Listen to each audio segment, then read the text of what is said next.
Bienvenue sur Parents en Or, la chaîne des parents humains en phase de révolution intérieure. Je t'accompagne sur ce chemin sur lequel je me trouve aussi. Je partage avec toi mes réflexions, mes prises de conscience et tous les éléments qui me permettent d'éveiller mon esprit et d'éclairer ma parentalité.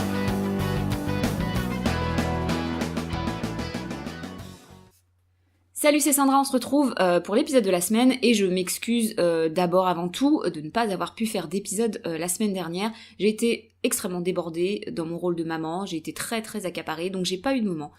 Donc on se retrouve cette semaine et pour le sujet du jour, on va pas faire dans le sujet super facile. Disons que je vais pas brosser dans le sens du poil. J'aime bien un peu titiller. Ou plutôt j'aime qu'on puisse réfléchir sur certains sujets. Il y a plus polémique que ça, mais quand même, c'est un peu dans le même genre de l'épisode 10, un très vieil épisode que j'avais fait sur l'idée que généraliser, catégoriser, c'est normal et même utile, malgré l'idée hyper courante qu'on a qui dit que c'est pas bien de généraliser. Donc là, aujourd'hui, c'est un peu dans le même genre. Aujourd'hui, donc, je voulais te parler de beauté, de ce qui est beau, de ce qui est laid, et pourquoi c'est normal que ça fasse partie de notre monde. Le beau, la beauté, ça existe de partout et depuis tout le temps.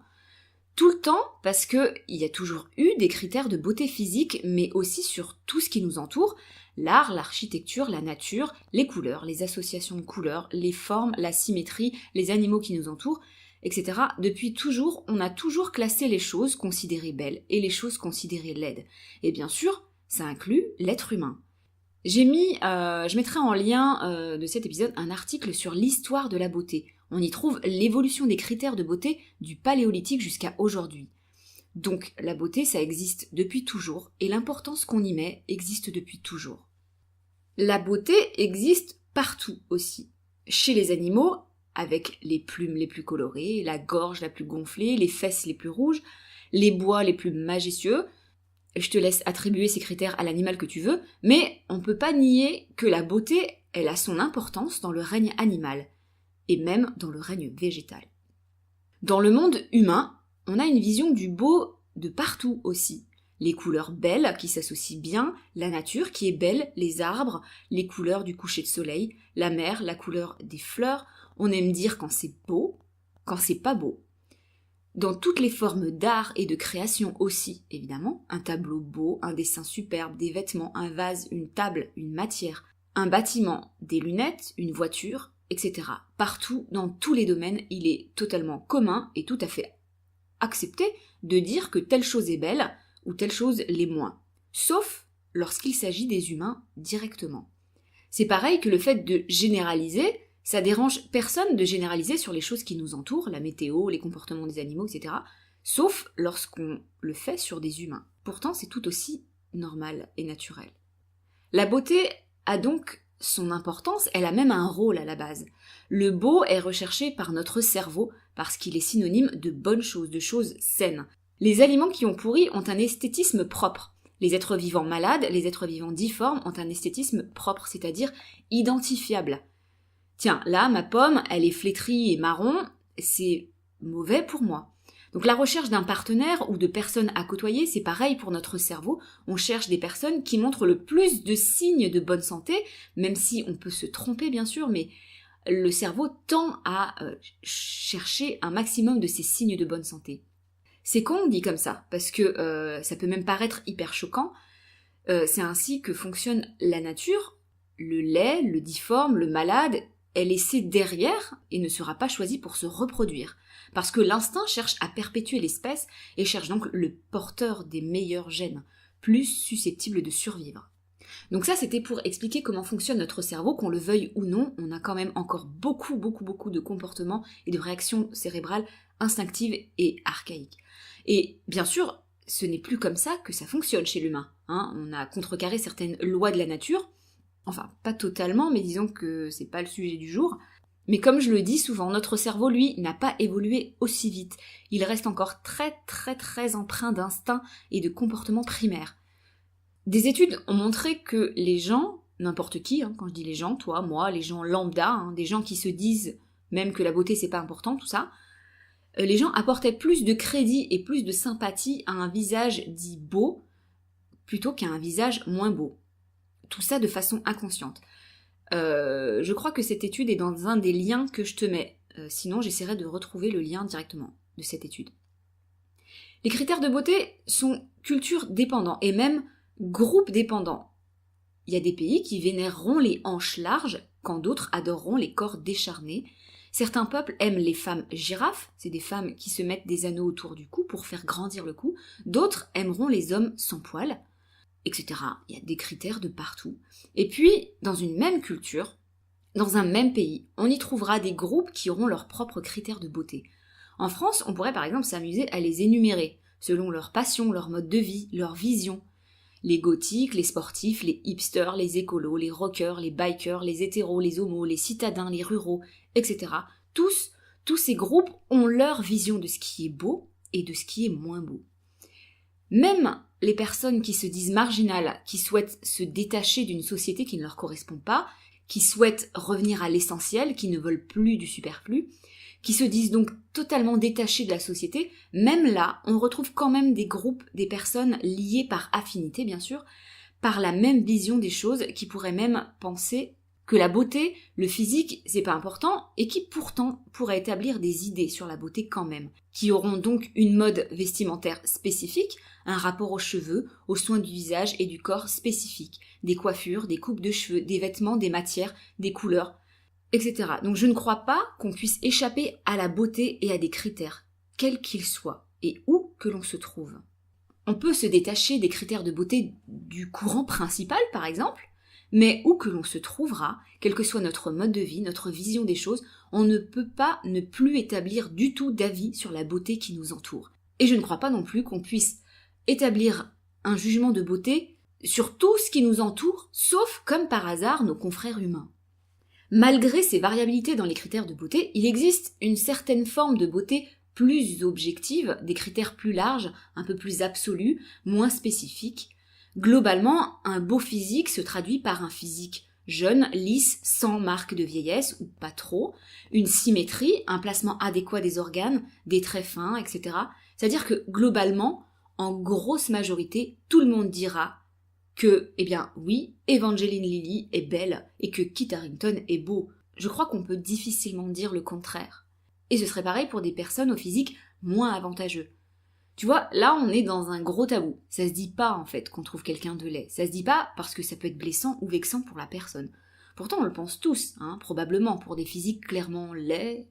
Mais attention, j'ai pour idée que c'est pas parce qu'on pense un truc qu'on doit forcément le dire. Ça c'est un autre débat sur la franchise, est-ce que c'est vraiment réellement une qualité d'être franc, mais ce que je veux dire c'est que si quelqu'un a un physique laid, on devrait pouvoir le vivre bien. Cette personne devrait pouvoir le vivre bien et se dire que c'est pas grave, ok, j'ai pas un beau visage ou j'ai pas un beau corps, mais bon, j'ai d'autres critères valorisants. Par exemple, je sais fabriquer des meubles les doigts dans le nez. En fait, on devrait pouvoir considérer notre physique comme tout autre critère qui nous compose. Alors bien sûr, il y a donc cette beauté objective, un visage symétrique, des pommettes, tout ça, ok, c'est beau, mais il y a une grosse distinction importante, je trouve, entre la beauté et l'attirance. Quelqu'un peut être beau, objectivement, mathématiquement, avoir un visage mathématiquement parfait, et ne pas nous attirer. On peut être laid et pourtant être séduisant, avoir du charisme, dégager quelque chose de non identifiable, qui pourtant est attractif. C'est là que se jouent les jeux de l'amour et de la séduction. Est-ce que la beauté extérieure n'est pas importante? Que ce qui compte, c'est la beauté intérieure? Je crois qu'on ne peut faire l'impasse ni sur l'un ni sur l'autre. On ne peut pas tomber amoureux de quelqu'un qu'on trouve laid physiquement, ou de quelqu'un qui a une personnalité désagréable pour nous. La beauté physique compte, je le dis, bien sûr que le physique est important. Pour toutes les raisons dites avant, et parce que c'est ainsi que se produisent les phénomènes biochimiques de l'amour. Le cas des personnes aveugles, par exemple, montre que sans cela, on peut tout à fait tomber amoureux, tout simplement parce qu'ils n'ont pas accès à ces informations. Et probablement qu'ils se créent le physique de leur partenaire imaginé, ou en tout cas, simplement ressenti. Mais si la vue pouvait leur revenir, alors probablement que des critères de beauté arriveraient doucement aussi dans leur vie. Nos partenaires ont un physique qui nous attire. Quoi qu'on en dise, je ne crois pas qu'on puisse se dire « Ok, il est moche, mais je l'aime ». Je crois que l'attirance est là aussi, physiquement, quelque part. Ça veut pas dire qu'on ne peut tomber amoureux que de personnes belles, puisque l'attirance, comme je le disais, c'est un peu autre chose, c'est une vision un peu plus large que simplement le visage et le corps. D'ailleurs, l'attirance, c'est quelque chose qui s'adapte. Les critères de beauté s'adaptent notamment avec l'âge. Lorsqu'on est jeune, on est attiré globalement par les jeunes, même s'il y a toujours des exceptions, bien sûr. Et les personnes plus âgées ne nous paraissent pas super attirants. Mais en grandissant, en vieillissant soi-même, on trouve les gens de notre âge beaux. Et globalement, les beaux se retrouvent avec des beaux et les physiques moins beaux avec des physiques moins beaux.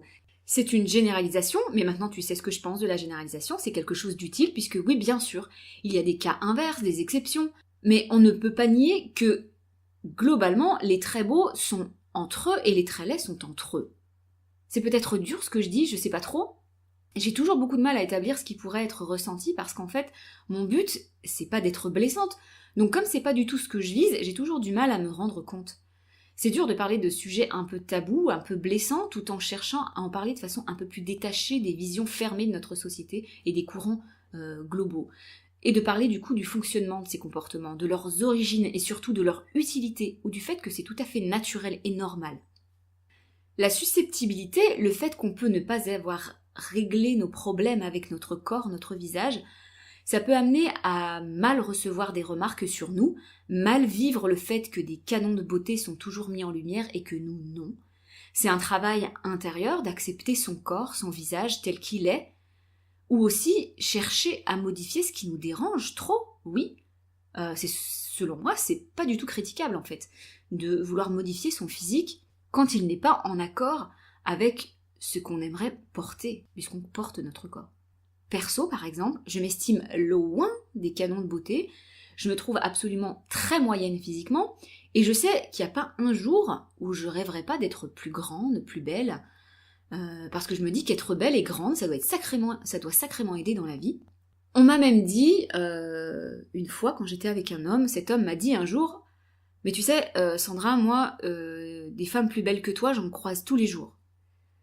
Alors ça peut paraître vexant comme ça, évidemment, je l'ai pris comme ça à ce moment-là, c'était une vérité à lui. Ça s'ajoutait à une pile de remarques assez difficiles dans cette relation, donc c'était pas super bien reçu à ce moment-là, mais n'empêche que c'était sa vérité. Parce que il va bien falloir que je me fasse à mon reflet, ou que je prenne en charge les changements que je veux dessus, tu vois, par exemple. Mais je pourrais pas contrer l'idée que la beauté, les gens beaux, sont plus attrayants socialement, je peux pas combattre ça. Et je peux pas combattre ce que les gens pensent de mon physique. Je peux me vexer, je peux leur montrer donc qu'ils doivent garder leur vision de mon physique bien cachée dans leur tête, mais je peux pas changer ce qu'ils pensent réellement et ce qu'ils ont dans leur tête. C'est à moi d'accepter mon physique. Le reste, je ne peux pas m'en occuper, je n'ai pas le pouvoir de changer les pensées et le libre arbitre des autres. On oppose souvent la beauté avec l'intelligence. Le premier est méprisé, le second est valorisé. Comme si être beau, c'était pas super valeureux, que c'était même pas un mérite. Et comme si être intelligent, cultivé et usé de son cerveau, c'est mieux, c'était plus louable, plus méritant. Et pourquoi ? Je veux dire, quelqu'un qui naît beau, quelqu'un qui a un beau physique, il ne l'a pas cherché, c'est bien quelque chose pour laquelle on ne nous a pas demandé notre avis. Donc pourquoi est-ce que ces personnes devraient subir du mépris des autres, l'envie des autres, je dirais, pour quelque chose dont ils ne sont même pas responsables ? Et à l'inverse, plus on a un potentiel intellectuel haut, ou plus on utilise son cerveau, et mieux ce sera vu.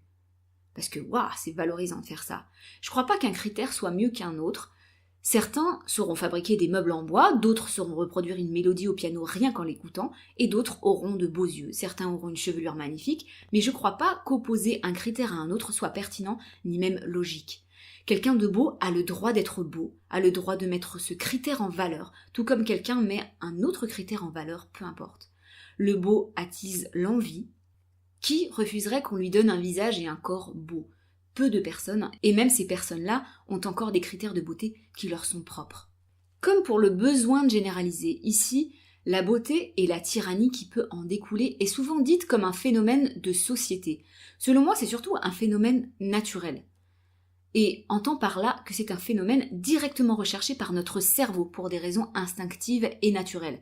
Ça ne veut pas dire que c'est adapté à notre monde, puisque les raisons instinctives de ce phénomène n'ont plus lieu d'être, mais ça reste donc normal et logique. Et donc l'idée d'établir une vision de la beauté, c'est tout à fait normal et naturel. Bon, voilà, je m'arrête sur ça pour ce podcast, pour cet épisode. Voilà, je voulais aussi annoncer que Parents en Or a maintenant son propre compte Instagram, Parents en Or tout attaché, avec un S à parents. Et la chaîne a aussi maintenant sa propre adresse mail. Donc si tu veux m'écrire directement, tu m'écris à parentsenor tout attaché avec un S à parents, @hotmail.com. Et sur ce, je te souhaite une bonne journée ou une bonne soirée et je te dis à très vite. Salut.